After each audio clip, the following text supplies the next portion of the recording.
BNS की धारा अगली है 241 241 जो कि आईपीसी की धारा 204 के समरूप है। साक्ष्य के रूप में किसी दस्तावेज या इलेक्ट्रॉनिक अभिलेख का पेश किया जाना निवारित करने के लिए उसको नष्ट करना। ये बहुत महत्वपूर्ण धारा है, बहुत ही महत्वपूर्ण धारा है कि साक्ष्य को इसलिए नष्ट किया गया। क्यों नष्ट किया गया? ताकि वह कोर्ट में पेश न किया जा सके। क्यों? उसके पीछे रीजन क्या है वो हम आपको इस धारा में बताएंगे। इस धारा के अनुसार किसी दस्तावेज को जिसे कोई व्यक्ति न्यायालय या लोक सेवक के समक्ष कार्रवाई में प्रस्तुत करने के लिए आबाद है, उसे इस आशय से नष्ट करना। देखिए दोनों चीजें हैं कि इस धारा के अनुसार किसी ऐसे दस्तावेज को जिसे कोई न्यायालय या मतलब कोई लोक सेवक के समक्ष कार्रवाई में प्रस्तुत करने के लिए आबाद है, उसे इस आशय से नष्ट करना, छिपाना या उसमें हेर फेर करना ताकि उसे न्यायालय या लोक सेवक के समक्ष कार्रवाई में सबूत के रूप में पेश ना किया जा सके, एक अपराध है जो दंडनीय है। दोष सिद्ध होने पर 3 वर्ष तक का कारावास, जुर्माना दोनों से दंडित किया जाएगा। फिर से समझिए साथियों, इस धारा के अनुसार किसी ऐसे दस्तावेज को जिसे कोई व्यक्ति न्यायालय लोक सेवक के समक्ष कार्रवाई में प्रस्तुत करने के लिए आबाद है, उसे इस आशय से नष्ट करना, छिपाना या उसमें हेरफेर करना ताकि उसे न्यायालय या लोक सेवक के समक्ष कार्रवाई में सबूत के रूप में पेश ना किया जा सके।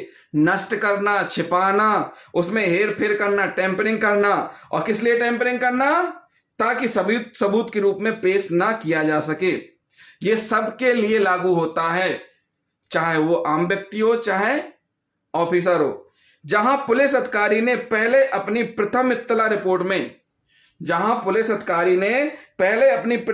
रिपोर्ट में डकैती का अपराध घटित होना दर्ज किया हो, परंतु बाद में उसने उस रिपोर्ट को नष्ट करके उसकी जगह एक अन्य झूठी सूचना दर्ज कर ली हो जिसमें किसी अन्य अपराध के घटित होने का उल्लेख हो, तो इस दशा में उसे इस धारा के अंतर्गत सिद्ध दोष किया जाना न्यायोचित था।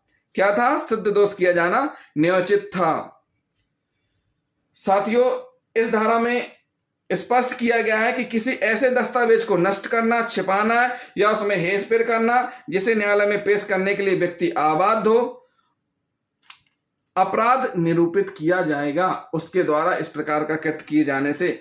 बीएस नारायण बनाम आंध्र प्रदेश राज्य के प्रकरण में विचारण न्यायालय द्वारा 7 अभियुक्तों में से 3 को धारा आईपीसी की धारा 204 के अंतर्गत दोष सिद्ध किया गया तथा जबकि शेष 4 को, जिसमें अपीलकर्ता भी शामिल था, आईपीसी की धारा 34 के साथ पठित धारा 204 के अधीन दंडादेश किया गया था।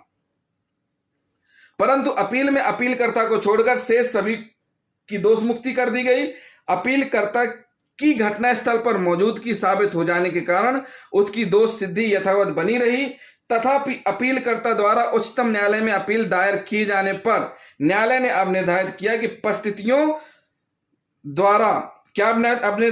परिस्थितियों के परिप्रेक्ष्य में अपीलार्थी की दोष मुक्ति भी निरस्त किए जाने योग्य है, अतः उसकी अपील स्वीकार करते हुए न्यायालय ने उसे दोष मुक्त कर दिया। एनीसीटो लोबो बनाम गोवा राज्य के मामले में 3 अभियुक्तों में से एक ने बैंक से एक रिक्त बैंक ड्राफ्ट का प्रपत्र निकाला, रिक्त मतलब ब्लैंक।